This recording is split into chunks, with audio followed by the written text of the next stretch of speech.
আসসালামু আলাইকুম বন্ধুরা, আমার স্বপ্নের ছাদ বাগানে আপনাদের সকলকে স্বাগত। তো আপনারা সবাই কেমন আছেন? আশা করছি ভালোই আছেন।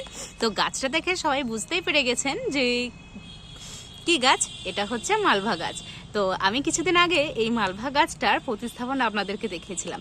তো দেখুন, কিছুদিনের মধ্যেই কিন্তু গাছ ভর্তি দেখুন ফুল, আর প্রত্যেকটা ডালে ডালে দেখছেন কত সুন্দরভাবে ফুলের কুড়ে এসেছে।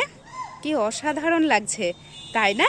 তো আপনারা যদি আপনাদের ছাদ বাগানে একটা মালভা গাছ লাগান তাহলে দেখবেন ছাদের মানে সৌন্দর্যই আলাদা হয়ে যাবে।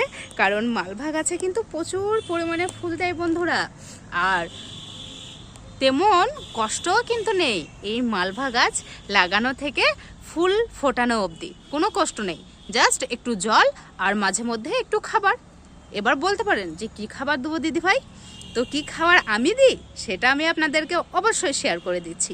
তার আগে বন্ধুরা অবশ্যই আমার চ্যানেলটাকে সাবস্ক্রাইব করে রেখো এইরকম টিপস পেতে। তো এই মালভা গাছে জাস্ট আমি যেরকম ফুলের গাছে খাবার দিই, একটু শিংকুচি, হাড় গুঁড়ো, ভার্মিকম্পোস্ট, ব্যাস। আর মাটিতে যাতে পোকা না লাগে সেই জন্য একটু নিমখোল, ব্যাস হয়ে গেল। এরকম গাছ ভর্তি ফুল পাওয়ার গোপন রহস্য বা টিপস শেয়ার করে দিলাম আপনাদের সাথে। তো ভিডিওটি ভালো লাগলে অবশ্যই লাইক, কমেন্ট, শেয়ার, আর আমার চ্যানেলটাকে অবশ্যই সাবস্ক্রাইব করে আমার পাশে থেকো বন্ধুরা। তো কেমন লাগলো ভিডিওটা কমেন্ট করে জানিও।